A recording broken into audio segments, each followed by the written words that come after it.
TURE এর উচ্চারণ হয় চার। মানে কোনো শব্দে যদি দেখো TURE আছে তাহলে TURE এর উচ্চারণ হবে চার। যেমন উদাহরণস্বরূপ দেখো ফিউচার, লক্ষ্য করো এখানে FU TURE চার, ফিউচার। তোমরা জানো যে একটি সিলেবলে একটি কনসোনান্টের পরে ইউ থাকলে ইউ এর উচ্চারণ হয় ইউ। তাই এখানে ফিউচার শব্দে দুটি সিলেবল রয়েছে, মানে শব্দটাকে দুইবারে উচ্চারণ করতে হয়, ফিউচার। তো ফিউ এর মধ্যে আছে একটা কনসোনান্ট প্লাস ইউ, তার মানে ইউ এর উচ্চারণটা হবে ইউ, তাহলে ফিউ। তারপরে দেখো যে TURE এর উচ্চারণ হয় চার, তাহলে আমাদের উচ্চারণটা কি আসতেছে ফিউচার, ফিউচার। আজকের ক্লাসটি হচ্ছে উচ্চারণ এবং রিডিং পড়া শেখানোর 13 নম্বর ক্লাস। পূর্ববর্তী ক্লাসগুলো যদি তোমরা মিস করে থাকো তাহলে ডেসক্রিপশনে লিঙ্ক দেওয়া আছে, সেখান থেকে দেখে নাও। কারণ ধারাবাহিকভাবে আমি ভিডিওগুলো দেব যাতে তোমরা একেবারে শুরু থেকে শূন্য থেকে সম্পূর্ণরূপে উচ্চারণ এবং রিডিং পড়া পড়তে পারো ভালোভাবে। তো দেখো কোনো শব্দে TURE থাকলে সেটার উচ্চারণটা হবে চার। কয়েকটা উদাহরণ লক্ষ্য করো। লেকচার, লক্ষ্য করো LEC লেক, TURE চার, লেকচার, লেকচার। এরপর দেখো নেচার, NATURE নেচার। এটাকে তোমরা নেচারও বলতে পারো, তবে নেচার হচ্ছে শুদ্ধ উচ্চারণ, নেচার, নেচার। এরপরে এই শব্দটি দেখো স্ট্রাকচার, লক্ষ্য করো। তোমরা জানো যে তোমাদের পূর্ববর্তী ক্লাসে শেখানো হয়েছিল কনসোনান্টের মাঝে ভাওয়েল না থাকলে সেটা যুক্ত বর্ণ হয়। তো এস এবং টি এর উচ্চারণ তোমরা জানো, এসে হয় স, টিতে হয় ট। এস এবং টি এর মাঝে যেহেতু কোনো ভাওয়েল নেই তাই এই দুটো যুক্ত বর্ণ হবে। এবং লক্ষ্য করো এরপরে আছে আর, আরেকটা কনসোনান্ট। তো এইটার মধ্যেও কোনো ভাওয়েল নেই, টি এবং আর এর মধ্যে কোনো ভাওয়েল নেই, তাই আরটা র ফলা হয়ে যাবে, ছয়টায় র ফলা। এরপরে তোমরা জানো যে ইউ এর আগে এবং পরে কনসোনান্ট থাকলে ইউ এর উচ্চারণ হয় আ, এরকম আ বা আকার হয়। তাই আমাদের উচ্চারণটা কী হবে STRU, স্ট্রা, এরকম হবে, কারণ ইউ এর আগে এবং পরে এখানে কনসোনান্ট আছে।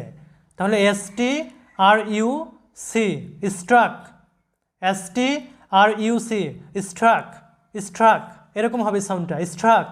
তারপরে তোমরা জানো যে TURE এর উচ্চারণ হয় চার, তাহলে স্ট্রাকচার, STRUC স্ট্রাক, TURE চার, স্ট্রাকচার।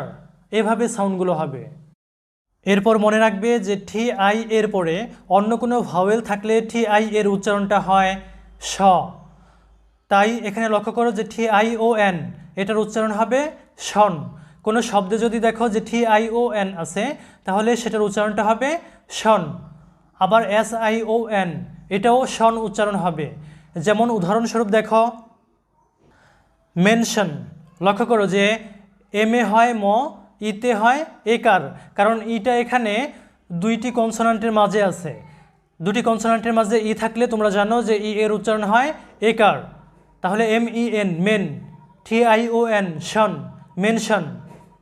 এরপরে এই শব্দটা দেখো, তোমরা জানো যে FER ফার, মানে ER এর উচ্চারণ হয় আর, যেগুলো পূর্ববর্তী ভিডিওতে তোমরা পেয়েছো যে ER সমান আর, FER ফার। তারপরে দেখো MI SION শন, FER ফার, MI মি। এখানে মি কেন তোমরা জানো যে আই এর আগে এবং পরে কনসোনান্ট থাকলে আই এর উচ্চারণ হয় ই, তাহলে এখানে MIS আছে, তাই এখানে আই এর উচ্চারণটা হবে ই, ফার্মি। তারপরে SION এর উচ্চারণটা হয় শন, ফার্মিশন, ফার্মিশন, এরকম হবে সাউন্ডটা, ফার্মিশন। এরপরে একইভাবে দেখো যে প্রফেশনাল, লক্ষ্য করো PRO প্রো, তোমরা জানো যে ওতে হয় ওকার, PRO প্রো। FE ফে, তোমরা জানো যে ই এর আগে পরে কনসোনান্ট থাকলে ই এর উচ্চারণ হয় এ, FES। এখানে ই এর আগে এফ এবং পরে আছে এস, মানে কনসোনান্টের মাঝে ই আছে, যার কারণে ই এর উচ্চারণ হয়েছে একার, যে এ, এরকম প্রফে।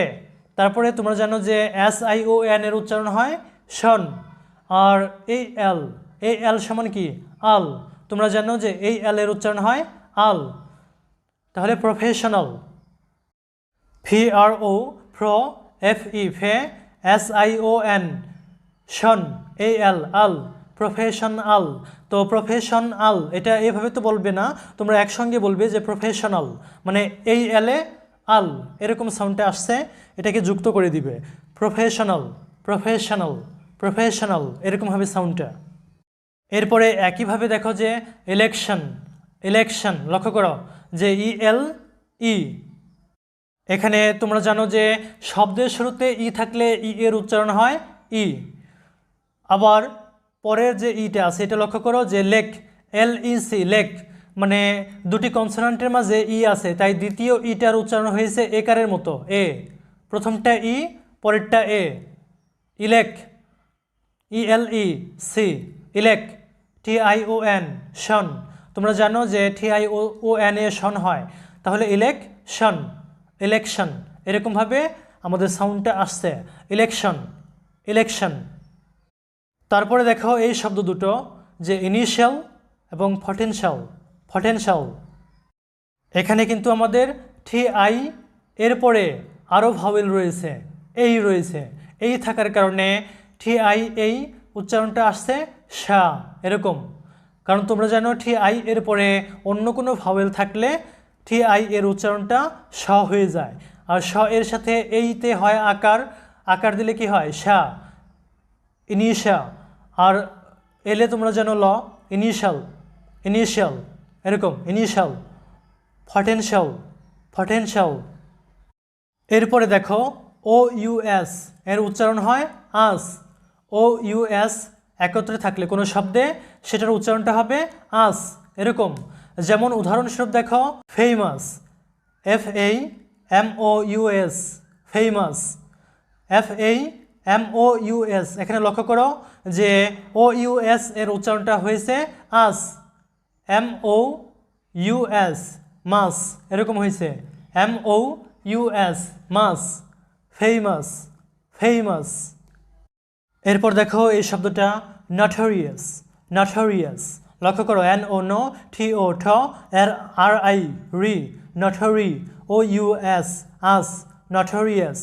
এরপর দেখো যে ফ্যাবিউলাস, ফ্যাবিউলাস লক্ষ্য করো যে FABU ফ্যাবিউ, LOUS লাস, LOUS এর উচ্চারণটা আসছে কি লাস, মানে OUS এর উচ্চারণটা আসছে আস এরকম, এলে ল, তারপর হচ্ছে OUS আস, লর সাথে আস যুক্ত করে দাও, তাহলে লাস, ফ্যাবিউলাস। তো এরকমভাবে এই শব্দগুলোর উচ্চারণ হবে। পরবর্তী ক্লাসে আমি তোমাদেরকে এই শব্দগুলো নিয়ে বড় বড় কিছু শব্দ প্র্যাকটিস করাবো।